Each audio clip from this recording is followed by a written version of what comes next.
Alright, let me check that everything is good. Let me check that we are online, ready to go.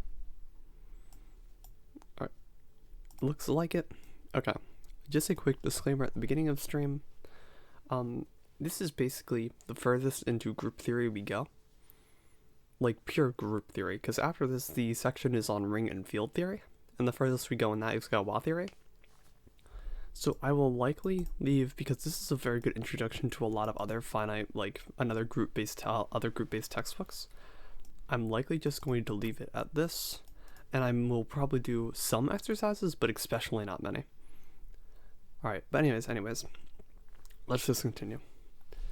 Let's get right into it. Chapter 15, the Sylow Theorems. We already know that the converse of Lagrange's theorem is false. If G is a group of order m and n divides m, then G does not necessarily possess a subgroup of order n. For example, A sub 4 has order 12, but does not possess a subgroup of order 6. However, the Sylow theorems do provide a partial converse for Lagrange's theorem. In certain cases, they guarantee us subgroups of specific orders. This theorem yields a powerful set of tools for the classification of all finite non-abelian groups. 15.1. The Sylow Theorems. We will use what we have learned about group actions to prove the Sylow Theorems. Recall for a moment what it means for G to act on itself by conjugation, and how conjugacy classes are distributed in the group according to the class equation, discussed in chapter 14. A group G acts on itself by conjugation via the map. Let me write this down. Gx is sent to Gx G to the negative 1. Let x1 all the way to xk be representatives from each of the distinct conjugacy classes of G that consist of more than one element. And the class equation can be written as the order of G is equal to the order of ZG plus the order of the coset G C of x1 plus on and on plus G of C of xk, where ZG is equal to the set of all G and G such that Gx is equal to xg for all x and G. So you can think of this as the set of all abelian-esque elements. Is the center of G, and C of xi is equal to the G and G, such that G of xi equals xi of G, which is the abelianization, almost the abelian group around xi, you can think of it, which is the centralizer subgroup of xi. We begin our investigation of the Sylow theorems by examining subgroups of order P, where P is prime. A group G is a P group if every element in G has as its order a power of P, where P is a prime number. So G is a P group. If and only if G is in G, implies that the order of G is equal to P to the n. A subgroup of G is a P subgroup if it is a P group. Also, something kind of nice with this definition is that every element in G has as its order a power of P.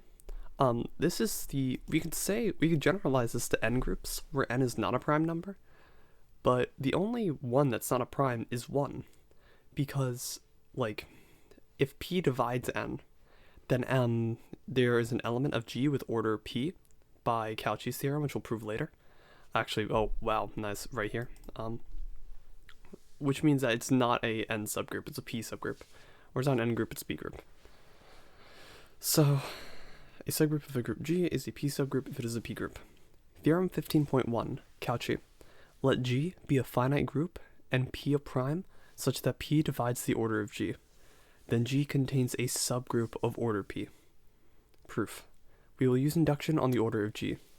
If the order of G is equal to P, then clearly G itself is a required subgroup. We now assume that every group of order K, where P is less than or equal to K is less than n, and P divides K, has an element of order P. Assume that the order of G is equal to n, and P divides n, and consider the class equation of G. The order of G is equal to the order of C of G, plus G coset C of x1 all the way to the index of xk in G. We have two cases. Case 1. Suppose that the order of one of the centralizer subgroups, Cxi, is divisible by P for some i equals 1 all the way to k. In this case, by our inductive hypothesis, well, we're done. Since Cxi is a proper subgroup of G, and P divides Cxi, Cxi must contain an element of order P. Hence, G contains an element of order P. Case 2. Suppose the order of no centralizer subgroup is divisible by P. Then P divides G, the index of Cxi and G, the order of each conjugacy class in the group equation. Hence, P must divide the center of G, Z of G. Since Z of G is abelian, it must have a subgroup of order P by the fundamental theorem of finite abelian groups. Therefore, the center of G contains an element of order P. I want to reiterate, this is every other proof of this which doesn't use the class equation is extraordinarily painful. This is very nice. Also, it's important to note here that we have a finite group. Alright. Corollary 15.2. Let G be a finite group. Then G is a P group if and only if the order of G is equal to P to the n. Example 15.3. Let us consider the group A sub 5. We know that the order of A sub 5 is equal to 60 is equal to 2 squared times 3 times 5. By Cauchy's theorem, we are guaranteed that A sub 5 has subgroups of order 2, 3, and 5. The Sylow Theorems will grant us even more information about the possible subgroups of A sub 5. We are now ready to prove and to state and prove the first of the Sylow Theorems. The proof is very similar to the proof of Cauchy's theorem. The theorem 15.4, the first Sylow theorem. Let G be a finite group and P a prime such that P to the R divides the order of G. So notice here we have, I'm just going to quick write it, P to the R divides the order of G. Then G contains a subgroup of order P to the R. Proof. We induct on the order of G once again. If the order of G is equal to P, then we are done. Now, suppose that the order of G is n, with n greater than P, and that the theorem is true for all groups of order less than or equal, strictly less than n, where P divides n. We shall apply the class equation once again. The order of G is equal to the order of Z of G plus the indexes of the centralizer groups. First, suppose that P does not divide the indexes G of C of xi for some I. Then P to the R divides C of xi, the order of Cxi, since P to the R divides the order of G is equal to Cxi times G C of xi. We can now apply the inductive hypothesis to Cxi. Hence, we may assume that P divides the index of Cxi and G for all I. Since P divides the order of G, the class equation says that P must divide the order of Z of G. Hence, by Cauchy's theorem, Z of G has an element of order P, say G. Let n be the group generated by G. Clearly, n is a normal subgroup of Z of G since Z of G is abelian. Therefore, n is normal in G, since every element in Z of G commutes with every element in G. Now, consider the factor group G over n of the order of G divided by P. By the inductive hypothesis, G over n contains a subgroup H of order P to the R minus 1. The inverse image of H under the canonical homomorphism, phi from G to G over n, is a subgroup of order P to the R in G. That is, yeah, actually that fairly checks out. This is sentence here is basically referencing a ton of the inverse image and the respective stuff in the group theory chapter, and the certain way that we divide things. So a Sylow P subgroup P of a group G is a maximal P subgroup of G. So to have a Sylow P subgroup of G, so let me write this. So take this. P as a subgroup of G is a Sylow P subgroup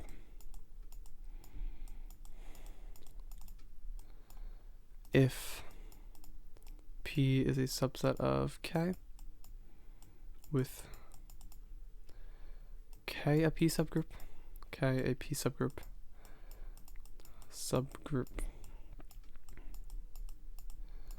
implies P is equal to K.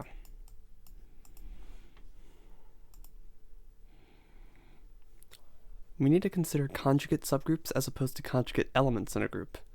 For a group G, let S be the collection of all subgroups of G. For any subgroup H, S is an H set, where H acts on S by conjugation. That is, we have an action, H times S to S, defined by h times k is equal to hk h to the negative 1 for k and s. The set n of h is equal to g and g, such that g to the negative 1 is equal to h, is a subgroup of G called the normalizer of H and G. Notice that H is a normal subgroup of NH. In fact, NH is the largest subgroup of G in which H is normal. Lemma 15.5. Let P be a Sylow P subgroup of a finite group G, and let X have its order of power of P. If X is the negative 1, Px is equal to P, then X is in P. Proof. Certainly, X is in NP, and the cyclic subgroup, the group generated by XP, is a subset of NP over P, has as its order a power of P. By the correspondence theorem, there exists a subgroup H of N of P containing P such that H over P is equal to XP. Since the order of H is equal to the order of P times the order of XP, the order of H must be a power of P. However, P is a Sylow P subgroup generated in H. Since the order of P is the largest power of P dividing the order of G, H is equal to P. Therefore, H over P is a trivial subgroup, and XP is equal to P, or X is in P. Lemma 15.6. Let H and K be subgroups of G. The number of distinct H conjugates of K is H, the index of N of K intersected with H, with respect to H. Proof. We define a bijection between the conjugacy classes of K and the right cosets of NK cap K, H by H to the negative 1 KH goes to N of K cap H times H. To show that this map is a bijection, let H1, H2, and H, and suppose that NK cap H, H1 is equal to NK cap H, H2. Then H2, H to the 1 to the negative 1, is an N of K. Therefore, K is equal to H2, H1 to the negative 1, K, H1, H2 to the negative 1, or H1 to the negative 1, K, H1 is equal to H2 to the negative 1, K, H2, and the map is an injection. It is easy to see that the map is surjective. Hence, we have a one-to-one and onto map between the H conjugates of K and the right cosets of NK, cap H, in H. This leads us to Theorem 15.7, the second Sylow theorem. Let G be a finite group and P a prime dividing the order of G. Then all Sylow P subgroups of G are conjugate. That is, if P1 and P2 are two Sylow P subgroups, there exists a G in G such that G P to the 1, G to the negative 1 is equal to P2. So this gives us a way of transferring between Sylow P subgroups. Proof. Let P be a Sylow P subgroup of G, and suppose that the order of G is equal to P to the R, M, with the order of P is equal to P to the R. Let S be equal to P is equal to P1, P2, all the way to Pk, consists of the distinct conjugates of P and G. By lemma 15.6, K is equal to the order, the index of N of P and G. Notice that the order of G is equal to P to the Rm is equal to the order of N of P times the index of N of P and G is equal to the index the order of N of P times K. And since P to the R divides NP, P cannot divide K. Given any other Sylow P subgroup Q, we must show that Q is now an S. Consider the Q conjugacy class of each P sub I. Clearly, these conjugacy classes partition S. The size of the partition containing P sub I is N of P sub I cap Q with index in Q. By lemma 15.6 and Lagrange's theorem tells us that the order of Q is equal to the index of N in P sub I, N of P sub I cap Q in Q times the order of Q cap N of Pi. Thus, Thus, N of P sub I cap Q, index in Q, must be a divisor of the order of Q is equal to P to the R. Hence, the number of conjugates in every equivalence class of a partition is a power of P. However, since P does not divide K, one of these equivalence classes must contain only a single Sylow P subgroup, say P sub j. In this case, x to the negative 1, P sub j, x, is equal to P to the j, P sub j for all x in Q. By lemma 15.5, P sub j is equal to Q. So by lemma 15.5, which tells us that if the inverse is equal to p, then we have x in p. Whew, that is a lot. That is a lot. Okay. Theorem 15.8. Third Sylow theorem. Let G be a finite group, and let P be a prime dividing the order of G. Then the number of Sylow P subgroups is congruent to 1 mod P and divides the order of G. This is spicy. Proof. Let P be a Sylow P subgroup, acting on the set of Sylow P subgroups, S equals P1, P2, all the way to Pk, by conjugation. From the proof of the second Sylow theorem, the only P conjugate of P is itself, and the order of the other P conjugacy classes is a power of P. Each P conjugacy class contributes a positive power of P towards the absolute value of S, except for the equivalence class P. Since the order of S is a sum of positive powers of P and 1, the order of S is isomorphic, is congruent to 1 mod P. Now, suppose that G acts on S by conjugation. Since all Sylow P subgroups are conjugate, there can only be one orbit under this action. For P and S, the order of S is equal to the order of the orbit of P is equal to the index of n of P in G, by lemma 15.6. But the index of n of P in G is a divisor of the order of G. Consequently, the number of Sylow P subgroups of a finite group must divide the order of the group. That was a lot. Okay. I'm going to, after we go to the examples and applications, I am going to go back and probably reread some of this, just personally, because this is very technical. This is extraordinarily technical. For now, though, historical note. Peter Ludwig Miguel Sylow, oh god, I probably messed it up, was born in 1832 in Kristiania, Norway, or now known as Oslo. After attending Kristiania University, Sylow taught high school. In 1862, he obtained a temporary appointment at Kristiania University. Even though his appointment was relatively brief, he influenced students such as Sophus Lee, born 1842, died 1899. It just mentions Sophus Lee there. But I mean, if you know what Lee did, you understand why that's a big deal.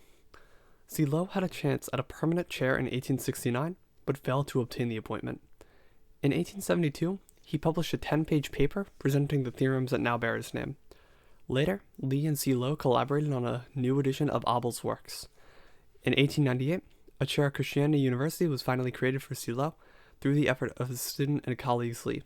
Sylow died in 1918. Alright.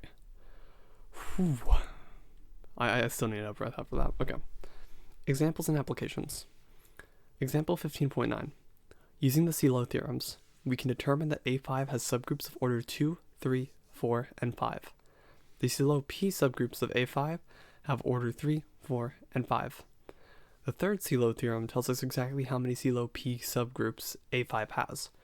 Since the number of Sylow 5 subgroups must divide 60, and also be congruent to 1 mod 5, there are either 1 or 6 Sylow 5 subgroups in A5. All Sylow 5 subgroups are conjugate. If there were only a single Sylow P5 subgroup, it would be conjugate to itself. That is, it would be a normal subgroup of A sub 5. Since A sub 5 has no normal subgroups, this is impossible. Hence, we have determined that there are exactly 6 distinct Sylow 5 subgroups of A sub 5. God, that is a really cool result, actually. The Sylow theorem allows us to prove many useful results about finite groups. By using them, we can often conclude a great deal about groups of a particular order if certain hypotheses are satisfied. Theorem 15.10. If P and Q are distinct primes with P strictly less than Q, then every group G of order PQ has a single subgroup of order Q, and this subgroup is normal in G. Hence, G cannot be simple. Furthermore, if Q is not equivalent to 1 mod P, then G is cyclic. Proof. We know that G contains a subgroup H of order Q. The number of conjugates of H divides PQ and is equal to 1 plus KQ, where K equals 0, 1, and 1. However, 1 plus Q is already too large to divide the order of the group. Hence, H can only be conjugate to itself. That is, H must be normal in G. The group also has a Sylow P subgroup, say K. The number of conjugates of K must divide Q and be equal to 1 plus KP, where K is equal to 0, 1, and 1. Since Q is prime, either 1 plus KP is equal to Q, or 1 plus KP is equal to 1. If 1 plus kp is equal to 1, then k is normal in G. In this case, we can easily show that G satisfies the criteria given in Chapter 9 for the internal direct product of H and K. Since H is isomorphic to Z sub Q, and K is isomorphic to Z sub P, G is isomorphic to Z sub P times Z sub Q is isomorphic to Z sub PQ by theorem 9.21. So, example 15.11. Every group of order 15 is cyclic. This is true, because 15 is equal to 5 times 3, and 5 is not equivalent to 1 mod 3. Example 15.2. Let us classify all groups of order 99 equals 3 squared, up to isomorphism. First, we will show that every group G of order 99 is abelian. By the third Sylow theorem, there are 1 plus 3k Sylow 3 subgroups, each of order 9, for some k equals 0, 1 on 1. Also, 1 plus 3k must divide 11. Hence, there can only be a single normal Sylow 3 subgroup H and G. Similarly, there are 1 plus 11k Sylow 11 subgroups, and 1 plus 11k must divide 9. Consequently, there is only one Sylow 11 subgroup K and G. By corollary 14.16, any group of order p squared is abelian for p prime. Hence, H is isomorphic to either z sub 3 times z sub 3 or to z sub 9. Since K is order 11, it must be isomorphic to z sub 11. Therefore, the only possible groups of order 99 are z3 times z3 times z11 or z9 times z11 up to isomorphism. To determine all the groups of order 5 times 7 times 47 equals 1645, we need the following theorem. Theorem 15.13. Let G prime equals AB, a to the negative 1, b to the negative 1, with A, B, and G, be the subgroup consisting of all finite products of elements of the form AB, a to the negative 1, b to the negative 1 in a group G. Then G prime is a normal subgroup of G, and G over G prime is abelian. Oh yeah, we already proved that theorem earlier. I was like, this feels familiar. The subgroup G prime of G is called the commutator subgroup of G, and we leave the proof of this theorem as an exercise. Example 15.4. We will now show that every group of order 5 times 7 times 47 equals 1645 is abelian, and cyclic by order 9.21. By the third Sylow theorem, G has only one subgroup H1 of order 47. So G over H1 has order 35, and must be abelian by theorem 15.10. Hence, the commutator subgroup of G is contained in H, which tells us the order of G prime is either 1 or 47.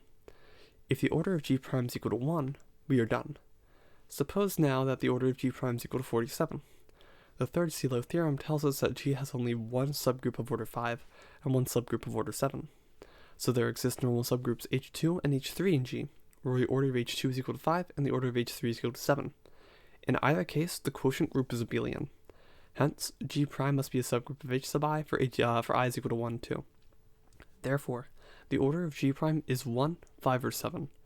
However, we already have determined that the order of G prime is equal to 1 or 47, so the commutator of subgroup of G is trivial, and consequently G is abelian. That was a lot, but that fundamentally came down to showing that if the order of the commutator subgroup is equal to 1, then there are no elements. If A, B is not equal to BA, then this is false. This is like non-trivial. So for the order of this to be 1 means that everything is abelian. So, okay. Finite simple groups. Given a finite group, one can ask whether or not the group has any normal subgroups. Recall that a simple group is one with no proper non-trivial normal subgroups. As in the case of A sub 5, proving a group to be simple can be a very difficult task. However, the Sylow theorems are useful tools for proving that a group is not simple. Usually, some sort of counter-argument is involved. So, example 15.15. Let us show that no group G of order 10 can be simple. By the third Sylow theorem, G contains one or more Sylow 5 subgroups.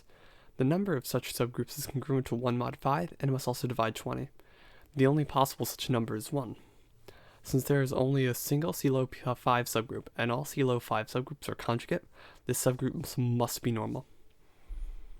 Example 15.16. Let G be a finite group of order p to the n, where n is greater than 1 and p is a prime. By theorem 14.15, G has a non-trivial center. Since the center of any group G is a normal subgroup, G cannot be a simple group. Therefore, groups of order 4, 8, 9, 16, 25, 27, 32, 49, 64, and 81 are not simple. In fact, the groups of order 4, 9, 25, and 49 are abelian by corollary 14.16. Example 15.17. No group of order 56 is equal to 2 to the cube, 2 cubed times 7 is simple. We have seen that if we can show that there is only one Sylow p subgroup for some p dividing 56, then this must be a normal subgroup and we are done. By the third Sylow theorem, there is either 1 or 8 Sylow 7 subgroups. If there is only a single Sylow 7 subgroup, then it must be normal. On the other hand, suppose that there are 8 Sylow 7 subgroups, then each of these subgroups must be cyclic. Hence, the intersection of any two of these subgroups contains only the identity of the group. This leaves 8 times 6 equals 48 distinct elements in the group, each of order 7. Now let us count Sylow 2 subgroups. There are either 1 or 7 Sylow 2 subgroups. Any element of a Sylow 2 subgroup other than the identity must have as its order a power of 2, and therefore cannot be one of the 48 elements of order 7 in the Sylow 7 subgroups. Since the Sylow 2 subgroup has order 8, there is only enough room for a single Sylow 2 subgroup in a group of order 56. Since if there is only one Sylow 2 subgroup, it must be normal. For other subgroups G, or for other groups G, it can be more difficult to prove that G is not simple. Suppose G has order 48. In this case, the technique that we've employed in the last example will not work. We need the following lemma to prove that no group of order 48 is simple. So lemma 15.18. Let H and K be finite subgroups of a group G. Then, the order of HK is equal to the order of H times the order of K over the order of H cap K. Proof. Recall that HK is equal to HK with H and K and K. Certainly, HK, the order of HK is less than or equal to the order of H times the order of K, since some element in HK can be written as the product of different elements in H and K. It is quite possible that H1K1 equals H2K2 for H1H2 in H and K1K2 in K. If this is the case, let A be equal to H1 to the negative 1, H2 is equal to K1, K2 to the negative 1. Notice that A is in H cap K, since H1 to the negative 1, H2 is in H, and K2, K1 to the negative 1 is in K respectively. Consequently, H2 equals H1, A to the negative 1, and K2 equals A, K1. Conversely, let H is B equal to H1, B to the negative 1, and K be equal to B, K1 for B in H cap K. Then HK is equal to H1, K1, where H is in H and K is in K. Hence, any element HK in HK can be written in the form HK for H sub I in K in H, and Ki in K, as many times as there are elements in H cap K. That is, the order of H cap K times. Therefore, the order of HK is equal to the order of H times the order of K, divided by the order of H cap K. Example 15.19. To demonstrate that a group G of order 48 is non-simple, we will show that G contains either a normal subgroup of order 8 or a normal subgroup of order 16. By the third Sylow theorem, G is either 1 or 3 Sylow 2 subgroups of order 16. If there is only one subgroup, then it must be a normal group. Suppose that the other case is true, and 2 of the 3 Sylow 2 subgroups in H are H and K. We claim that the order of H cap K is equal to 8. If the order of H cap K is less than or equal to 4, then by lemma 15.18, the order of HK is greater than or equal to 16 times 16 over 4 is equal to 64, which is impossible. Notice that H cap K has index 2 in both H and K, so is normal in both, and thus H and K are each in the normalizer of H cap K. Because H is a subgroup of n H cap K, and because n H cap K has strictly more than 16 elements, the order of n H cap K must be a multiple of 16 greater than 1, as well as dividing 48. The only possibility is that the order of n H cap K is equal to 48. Hence, n of H cap K is equal to G. The following famous conjecture of Burnside was proved in a long and difficult paper by Fright and Thomson. Theorem 15.20, the odd order theorem. Every finite simple group of non-prime order must be of even order. The proof of this theorem laid the groundwork for a program in the 1960s and 1970s that classified all finite simple groups. The success of this program is one of the outstanding achievements in modern mathematics. Alright.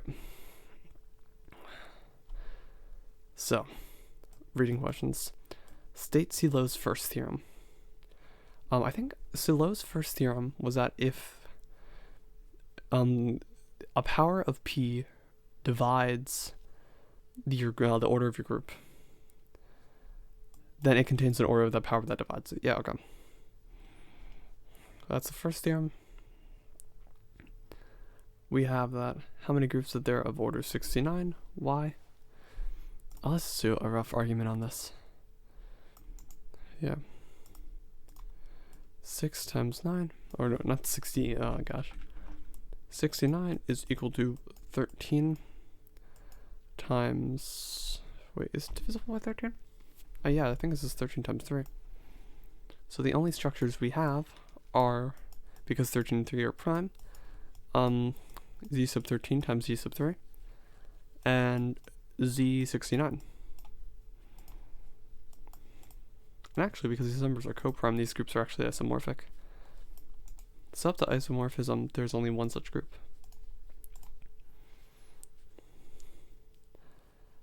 Give two descriptions fundamentally different in character of the normalizer of a subgroup. So the normalizer of a subgroup gives as a result different subgroups acted under conjugation. And the other description is, oh gosh, I forget the other description. I'm just gonna wimp out on this for now because I do not know the other description. Okay. Suppose that G is an abelian group. What is the commutator subgroup of G, and how do you know? So the commutator subgroup, x, y, x to the negative 1, y to the negative 1. Well, if it's abelian, we know that we're just going to have x to the negative 1, y to the negative 1 is equal to the identity. So we know that the commutator subgroup is going to be trivial. Alright. And what's all the fuss about the Sylow theorems? So the fuss about the Sylow theorems is that they allow you the opportunity to describe using just the order of a group and its prime factorizations what subgroups we know a group must have, and more importantly, it allows us some information about the normal subgroups of a group, if you're clever enough about it. I think that's it. This is, by the way, there's this whole project here of basically just like, hey, classify all simple groups. And I'm gonna just like not. Mainly because also this is supposed to be a project. This is something you do like in class with other people. Yeah, this is a challenging project that requires a working knowledge of group theory that you like every bit of group theory that you've learned up to that point. I would definitely recommend doing this. But oh my gosh, it's still a lot. So I guess before we begin, probably a small amount of the exercises for today. This is particularly an exercise that I'm interested in doing. But yeah, I guess I'm just gonna go to my regularly scheduled intermission for a minute while I just like prepare myself mentally for what I'm about to get into. Shh.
Alright, I am back. Before I begin on these problems, I want to basically like casually reread through this. Not reread the whole thing out loud, but kind of an abridged rereading. Because there was a lot of technical information. A ton of technical information. And I want to just double check it to make sure I'm like really getting it. So we have the class equation, P subgroup, Cauchy. So order G, that is for the subgroup. Then we have the class equation, we have this. Suppose the order of one of the centralizer subgroups, Cxi, is divisible by P for some I equals 1 to all the way to K. In this case, by our inductive hypothesis, we are done. Yeah.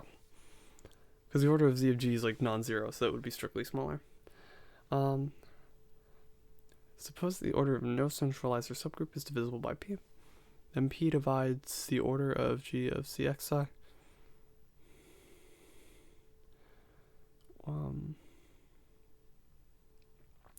Okay, yeah, that makes sense. Because of like how we define it by like Lagrange's theorem. So you would have like order of G over the order of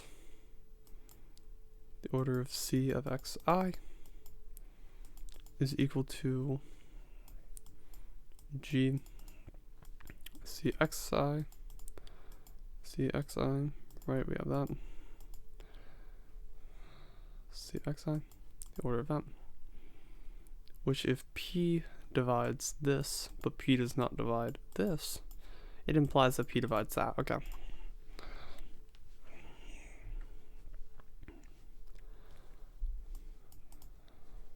Hence P must divide. Oh, okay. Because if P divides this, but it doesn't divide this. Oh, okay, okay. That makes sense, yes, okay. Then it divides the centralizer. And since the centralizer is abelian, it must have a subgroup B by a fundamental theorem of, okay. So it's basically, it comes down to class equation plus Lagrange. Class equation plus Lagrange plus fundamental theorem. Okay. Alright. Of our Sylow theorem, let G be a finite group and P a prime, such that P to the R divides G. Now the order of n's. The class equation. If P doesn't divide the order of G Cxi, then P to the R divides for some R, some Cxi, since P to the R divides the order of G. And applying the inductive hypothesis to Cxi works, yeah. Hence we may assume that it divides the class equation, since P divides the order of G. The class equation says that P must divide the Z of G. Hence by Cauchy's theorem, ZG has an element of order P, say G. Alright, let N be the group generated by G. Clearly N is a normal subgroup of ZG, since ZG is abelian. Therefore, N is normal in G, since every element in ZG commutes with every element in G. Now consider the factor group, G over N, of order G over P. By the inductive hypothesis, G over N contains a subgroup H of order P to the R minus 1. So if it contains a subgroup of P to the R minus 1,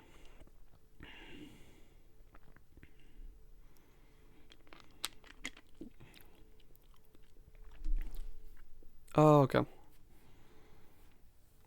Oh, okay. That's sneaky, I get that.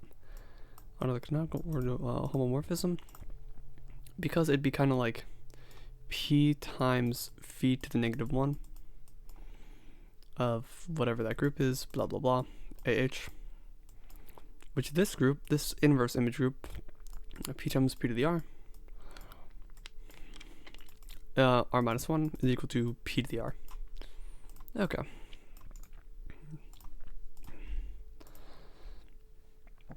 A maximal P subgroup. The conjugation, the normalizer of H and G is the,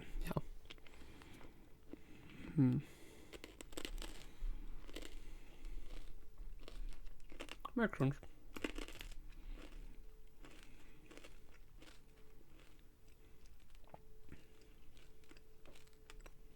Don't mind me loudly chewing in the background. Let me double check this. Okay. MP. Oh yeah, correspondence theorem.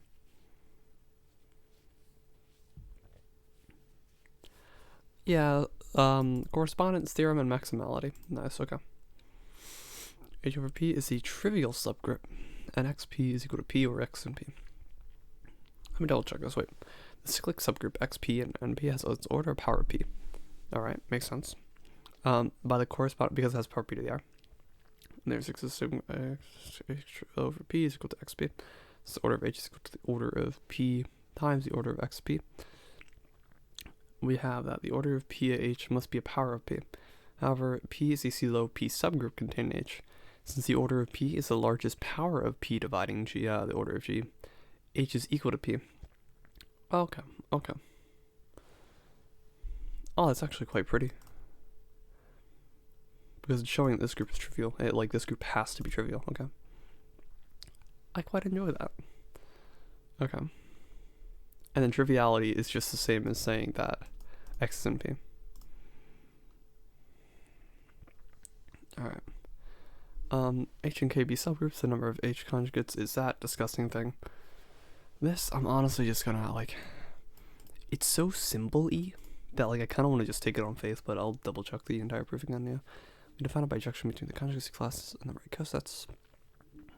To show that this map is a bijection, let H1, H2 be in H. So NH, H1 is H, and H2, H1 and negative 1 is an HK is an NK.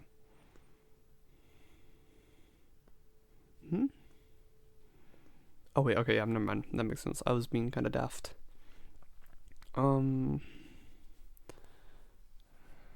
it's kind of weird, but it makes sense. Therefore, K is equal to H2, H1, negative 1, K, H1, negative 2, or H negative 1, K is equal to H2, H1 is equal to H2 to negative 1, K. And the map is an injection. Okay, yeah. It is easy to see that this map is surjective. Hence, we have a 1-to-1 and onto map between the H conjugates of K, and the right cosets of N, K, cap, H, and H. This all makes sense now. I'm getting it. Because this internal thing right here, by how we have H1 and H2 and H, is basically saying that this is going to be invariant, so we can, split this up. Okay. I like this. I enjoy this. So theorem 15.7, the second Sylow theorem, the GP sub a finite group, and GP defining the order of G.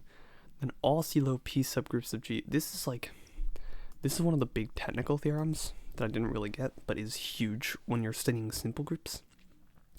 So if P1 and P2 are two Sylow P subgroups, there exists a G and G, such that GP1, G to the negative 1 is equal to P2. So we have a Sylow P group with the order of G equal P to the Rm, with the order of P is equal to P to the R. Let S be equal to that such P, and the distinct conjugates of P and G. So we have K is equal to the order of NP, the index of NP and G, which is just by what we mean by index in the previous lemma, which is the one showing the number of distinct H conjugates.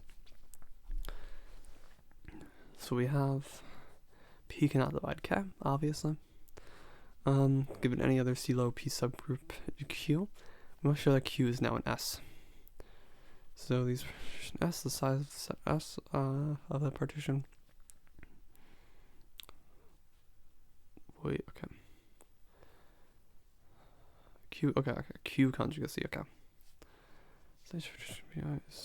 Q, by lemma 15.6. That's why we brought in lemma 15.6. Conjugacy theorem tells us the order of Q is equal to that disgusting thing. Thus, the order, the index of NPI cap Q, in Q must be a divisor of the order of Q equals P to the R. Hence, the number of conjugates in every equivalence class in the partition is a power of P. However, since P does not divide K, one of these equivalence classes must contain only a single Sylow P subgroup, say Pj. In this case, x negative 1, Pj, x is equal to Pj for all x in Q. Okay. By lemma 15.5, Pj is then equal to Q. Okay. And that's why we run that inequality. Okay. I was reading through this very linearly earlier, and I was like, a lot of powerful stuff, and I think I did it, but I don't really get it. Now I'm properly getting it upon the second pass. So that means also if you're watching the VOD, important lesson, always reread. Do not be afraid to skip around if need be. Because things are hard. We're on page nearly 200, Jesus Christ. Okay. That kind of just hit me. Alright. And the third Sylow theorem, so let G be a finite group, can let P be a prime dividing the order of G. And the number of Sylow P subgroups is congruent to 1 mod P and divides the order of G. Which tells us that, yeah, the order of G is congruent to the previous thing, and is also has the number of, yeah, okay. Excuse me. Imagination for the second the P conjugate of P is itself in the order of the other P conjugacy classes. Each P conjugacy class contributes positive power of P except towards that means it's equal. Yeah, okay.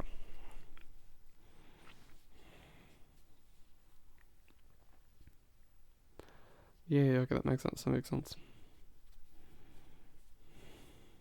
I'm trying to. Yeah, okay.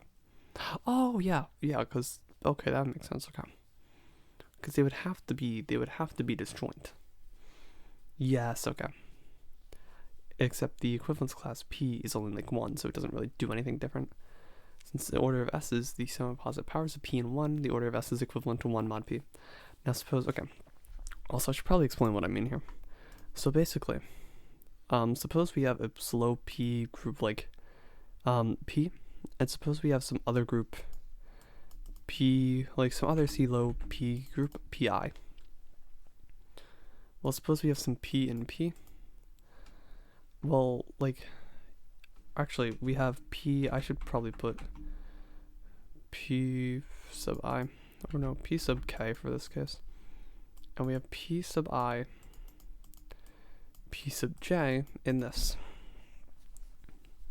Then, it's fairly easy to see. So I to the negative 1 is not equal to P sub J, P to the K. P sub J to negative 1. Since if they were the same, that would imply something about the maximality of these. Which gives us, we have P, so we have some power of P that we multiply all these P for, except for this individual P. Because any conjugacy class of this is just going to be itself, by like what a conjugacy class is. So we have that, the order of positive power, or sum of positive powers of P and 1. So the order of S is equivalent to 1 mod P. Alright, Gx on S by conjugation. So since all Sylow P subgroups are conjugate, there can only be one orbit under this action. Alright, yeah. For P and S, the order of S is equal to the orbit of P and E, which is G and P of G by lemma 15.6. And since this is the divisor of G, the number of Sylow P subgroups of a finite group must divide the order of the group. Alright, and this is just like basically abusing especially that third and second Sylow P group, along with this result right here. Which I will say, this is quite a nice result. Okay. So let's do like, oh god. I don't want to like chicken out, but I don't want to do that many problems either. Okay. What are the orders of all Sylow P subgroup? G has order 18, 24, 52, 72, and 80. So we have, in our first case, 18 is equal to 2 times 9 is equal to 2 times 3 times 3. So the order of our Sylow P subgroups is going to be, well, it's going to be the power of a prime, so either 2, so it's going to be either 2, 3, or 3 squared.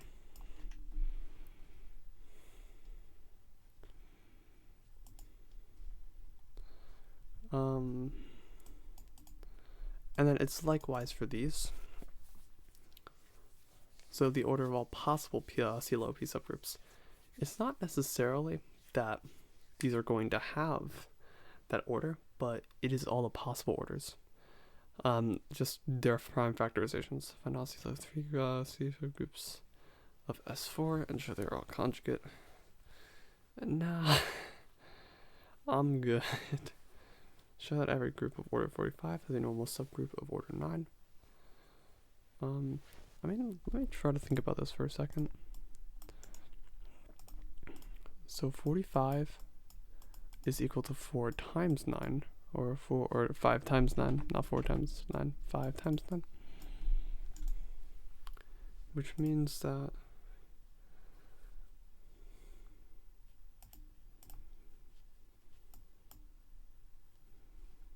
yeah. Let me think about how I best say this. So of course it has a group of order of 9 just by like a bunch of other theorems. So, oh wait, no, not 9. 3 to the r is 3 squared. Is a group 3 squared by Cauchy's theorem. How do I want to then say this? Should I, 40 has a subgroup, has a normal subgroup order 9. To show this subgroup is normal,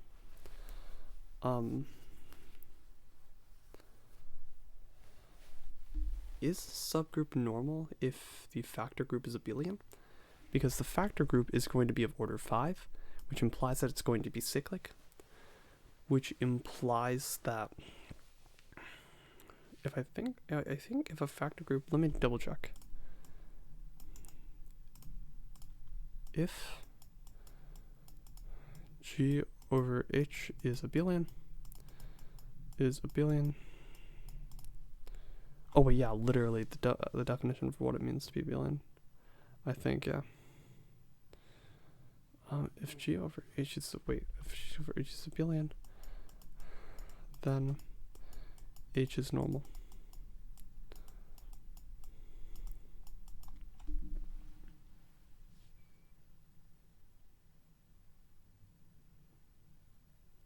So let me think. I mean, is this true? Instinctively I want to say it is, but let's try to see.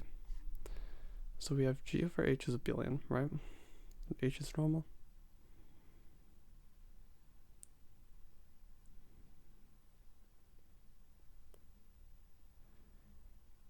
I want to say yes, and the reason is my logic is because, so we have phi from G to G over H. G over H is a normal subgroup. G over H is normal.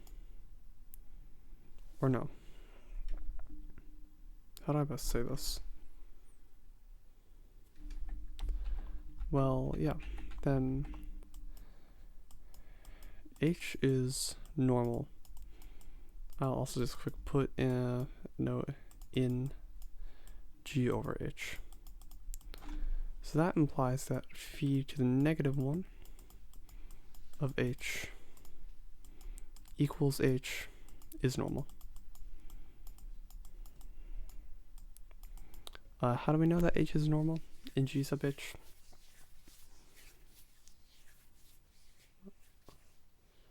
Actually, wait, no, wait, what I want to instead say, that's probably not that good. So let me think about phrasing it better. So we have G over H is normal, right? Or G over H, because it's abelian, is normal.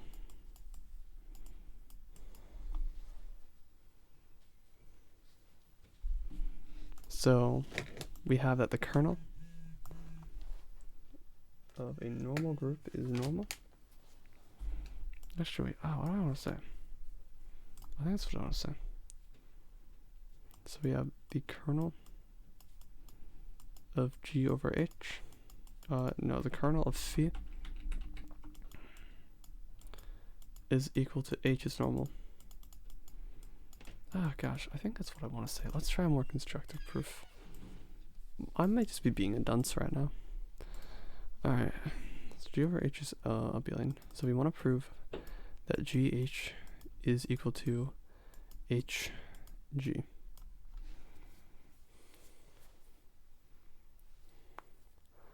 So we want to show that G to the negative 1 is in H. So, okay. Phi of GH G to the negative 1 is equal to phi of G, phi of H, phi of G to the negative 1.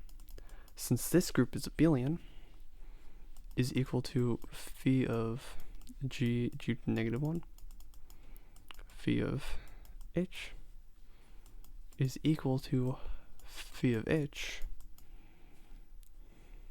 is equal to 0 implies that GHG to negative 1 is an H. That's actually a very nice result, okay? So yeah, if G over H is abelian, then H is a normal group. That is a very pleasant result, actually. Oh, wait. Oh, shoot. I just realized that we can't assume this.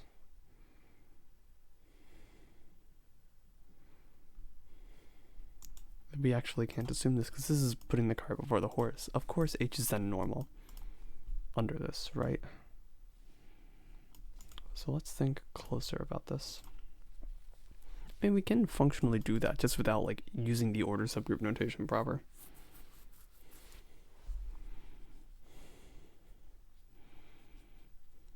So we know that. I'm trying to think of how I would phrase it. We have G to the negative 1.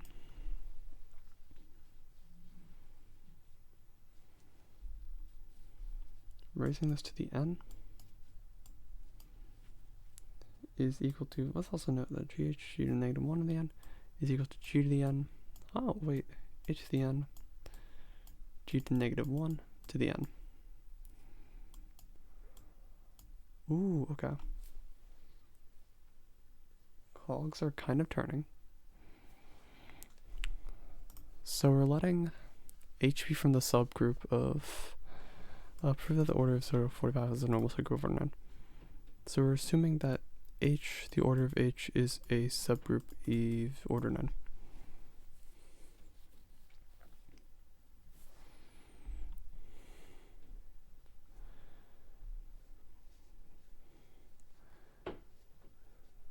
Which means that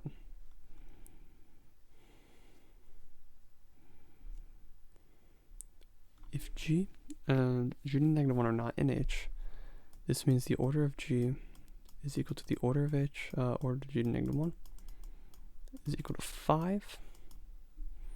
So we have H to the 5th. We have this to the 5th is, so we have, yeah, we just straight up have that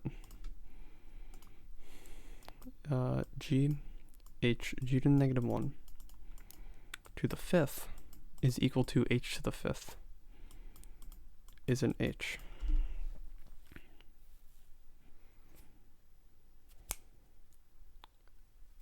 And this is where it happens, I'm pretty sure.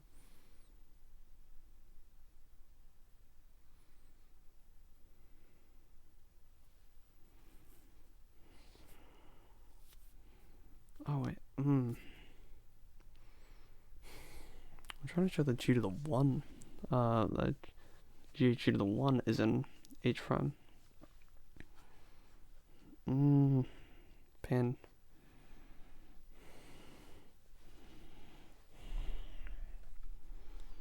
G to the negative 1.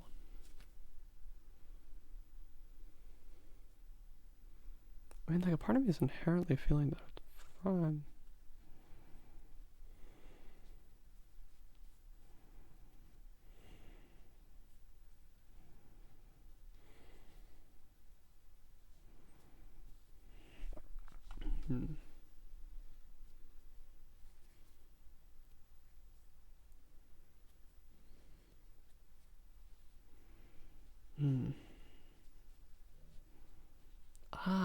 God, I can't seem to say anything like very unique about this. I'm just trying to figure out how I would do something with this. Alright, so the order of H is equal to 9. So then we have some cyclic group of, let's think about it like this. So then we have the order of H is equal to 9, we know this exists, which means the other element must have an order, it must be some cyclic group of order 5. So we then want to show is G or no, yeah, GH times G to the fourth is in H.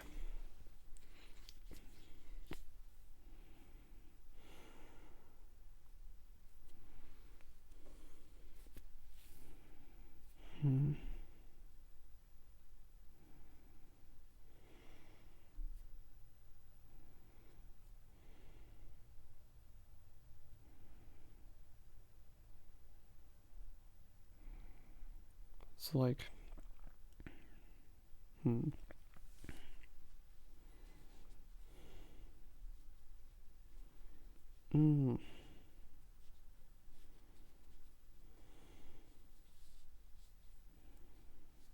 trying to think of what we could do, because this is what we're trying to ultimately show, that GHG to the fourth is in the subgroup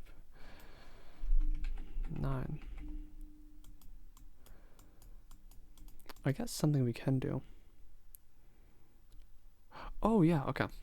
So notice that GH, actually let's just let this be more general. GH G to the negative 1 to the n is equal to G to the n H to the n G to the negative 1 to the n. Right? So let's try to examine the order of this element. So the order of GH G to the negative 1. Well, we know this order is greater than or equal to 5 because it's not 0. If this element is the identity element, then it's trivial. There's no point worrying about that. It's greater than or equal to 3. Is greater than or equal to 5. Is greater than or equal to 9. Is greater than or equal to any of these.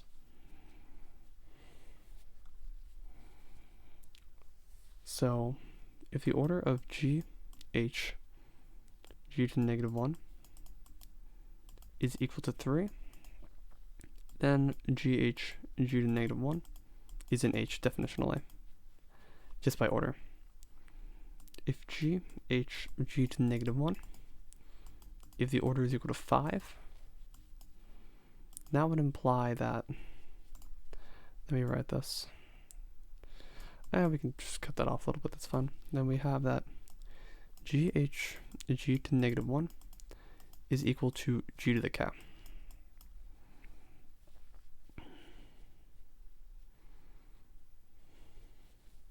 Which implies that GH is equal to G to the k plus 1. Which implies that GH is in the cyclic group generated by G.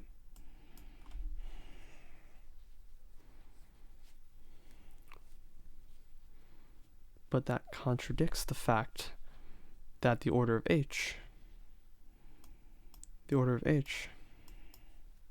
is not equal to 5.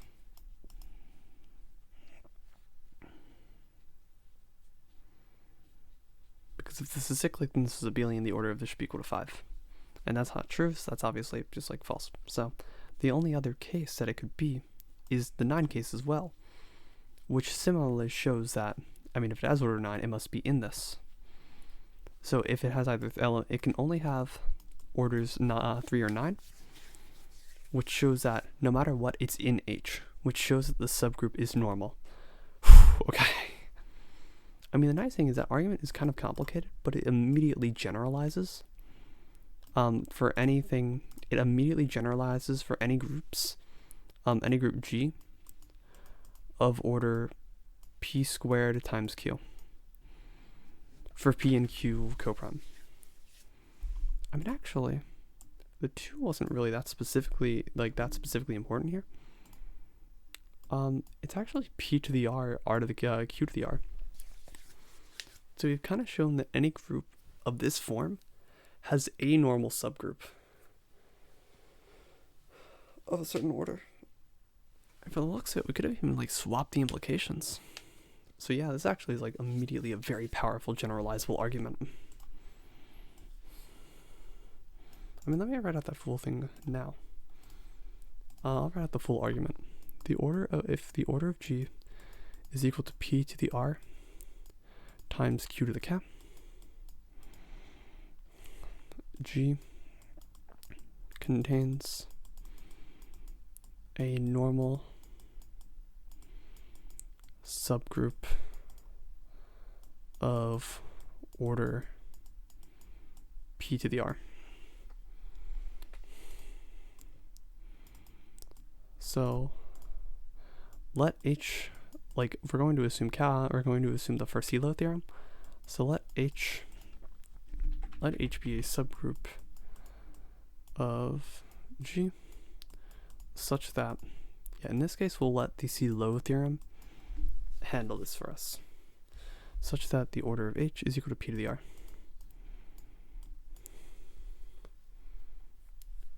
We need to show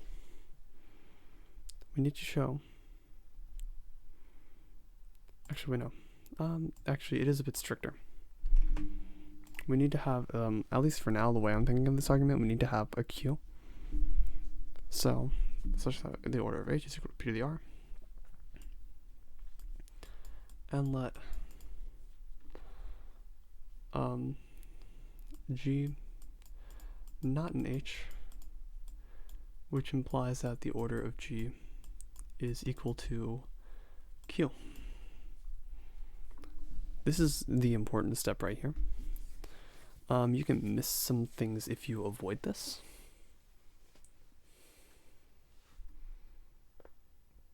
I mean, wait, okay. Let me just run with this for now. Maybe I can just replace Q with Q to the k, or even just N if N is coprime. But that doesn't seem reasonable.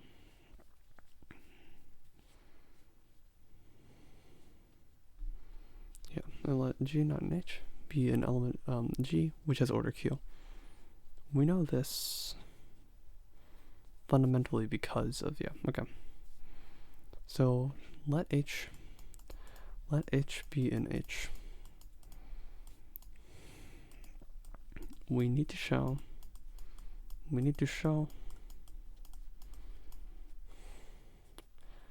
G to the negative 1 is in H.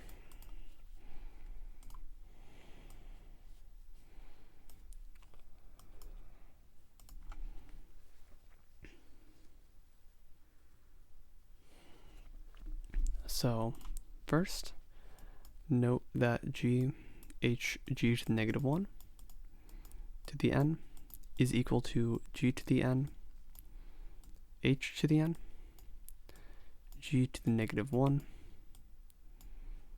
to the n.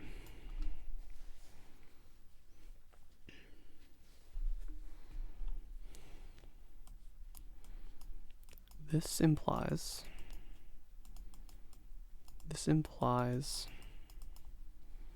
the order of G to the negative 1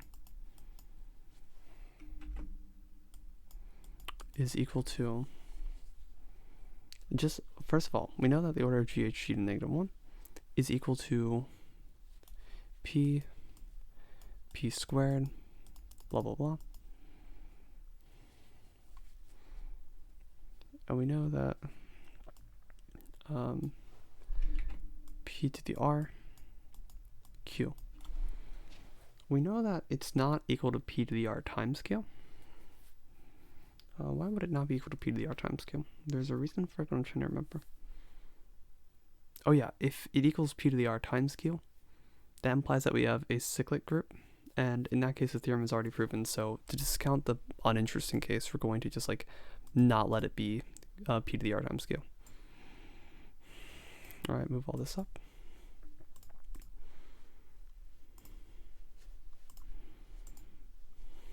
So what we need to show is we know that the order of H is equal to p to the r.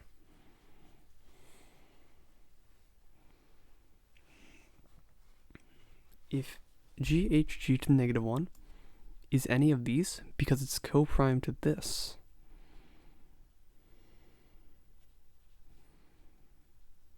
I'm now understanding why the proof requires that the index of the exponent of q equals 1. So if the exponent of q is greater than 1, then we have multiple choices, and we can't make that argument that if it's equal to p times q, it's going to generate our entire thing.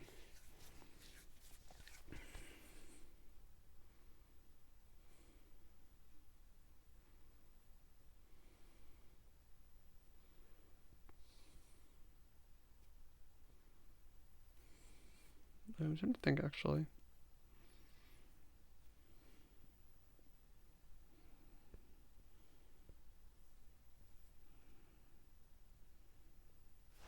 Okay, actually, I'm trying to think if even that argument works. Oh, yeah. Okay. So let's think. So if G is outside of G, then by definition it's going to be cyclic of order Q.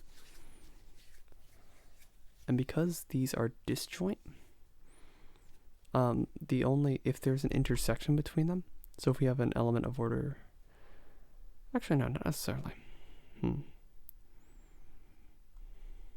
So okay, for now I'm going to restrict this statement by saying instead of p to the r, p squared. Actually, wait, let me do p to the r.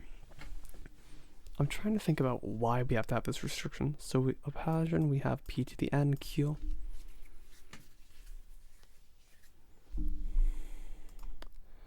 And this implies if the element is of order p and q, what does this imply?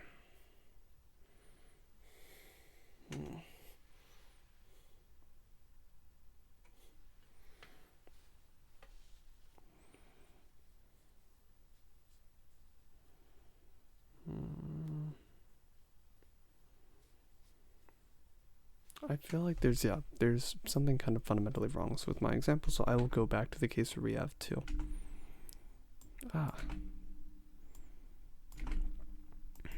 Yeah, I may seem like kind of skittish in this, but I don't want to accidentally make a big mistake. So we have p squared, pq, p squared q.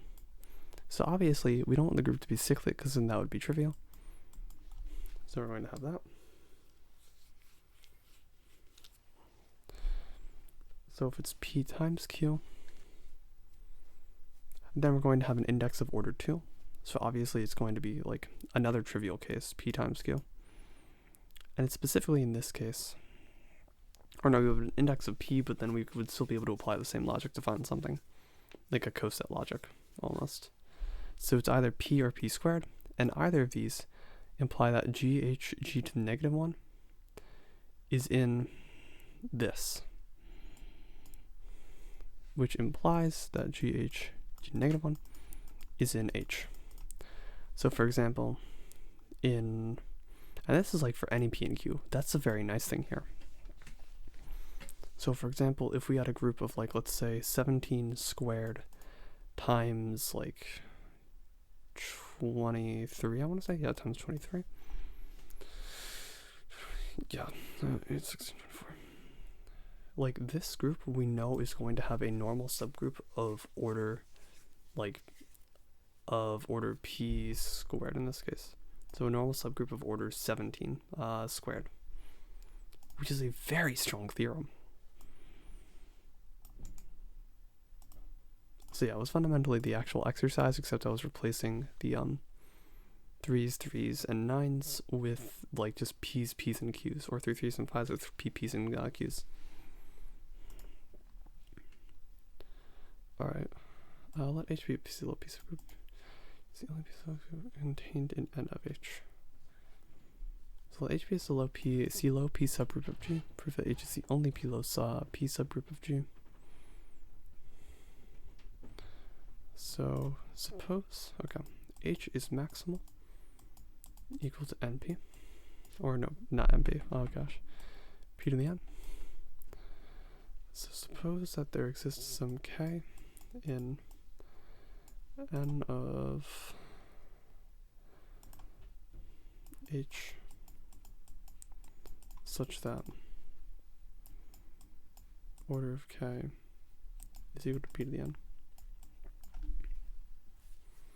If we can show that H is a subset of K, we can show that H is equal to K by our maximality property.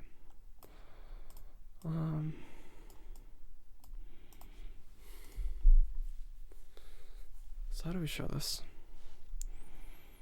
Oh gosh. So K is in that, which means that we have some Q, H, Q to the negative 1 is equal to K. However, since it's a P subgroup, that implies that Q, or no, yeah, that implies that Q is in H. Oh wait, which directly means, yeah, from the theorem, I think it's like 15.5.2 or something like that, which implies that H is equal to K. Okay, actually that was fairly simple. Nice. Shh.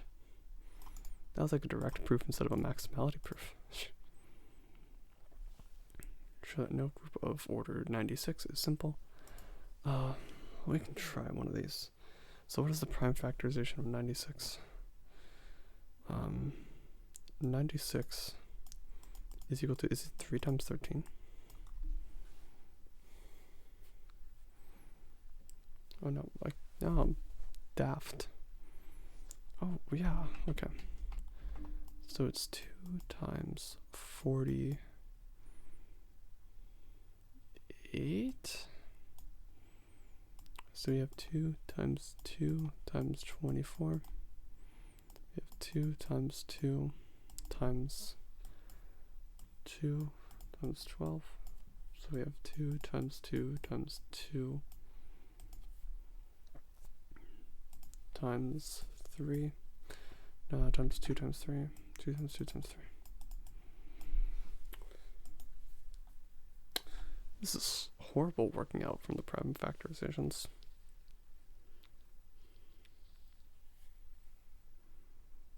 But basically, we have a subgroup of this order with another element of order 3.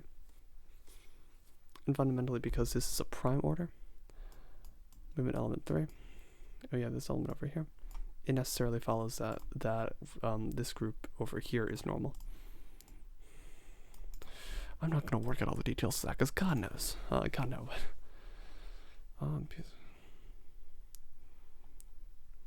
It's just normal.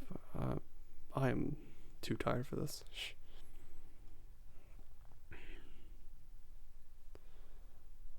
Oh my God, no. The Fertini lemma is piece.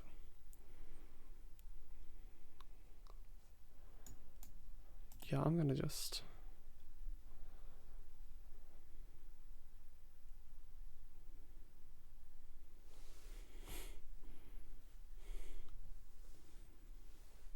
Alright. Yeah, I already proved that again. So. Yeah, I'm just like, the main thing is like, I kind of want to do this, but like, this is where the group theory in the book ends. Like, okay, it is touched on later, but like, next we are beginning ring theory, which generalizes multiplication along with addition. So, polynomials, we have all this crazy stuff and all this like really useful stuff. And like the most specific we get is like, I'm gonna have to scroll way down for this, but is to Galois theory. Oh gosh, yeah, the field theory. I'm actually really excited to go back to the field theory. Now that I've come in with a fresh set of eyes. But yeah, I think with this, like, yeah, finite fields. Oh, let's go. Oh yeah, the finite fields have a lot of calculation. Good old days. But it's like, I don't know. I'm just ready to kind of call it quits on the group theory for right now, or the group theory part of this textbook, and trying to just get started on the ring theory. So I'll kind of just, let me see if me scrolling up to the top still has the scroll bar working. Alright. Oh no. I have to use this thing here. So yeah. Also, my God, we are 191 pages into this chapter, 203 pages into the PDF. Yeah, I guess like I'll start up I might start up later tonight. It depends on how I'm feeling, because this is a chapter I don't want to skimp out on. But yeah, depending on how I'm feeling, I might either start this up tonight or start it tomorrow. I have a concert after school tomorrow, so it depends on like how energetic I am, whether or not I'll be doing this or like something else. Anyways, I'll stop dilly-dallying and begin my standard outro. Thanks for tuning in. Thanks for tuning in. Have a nice day.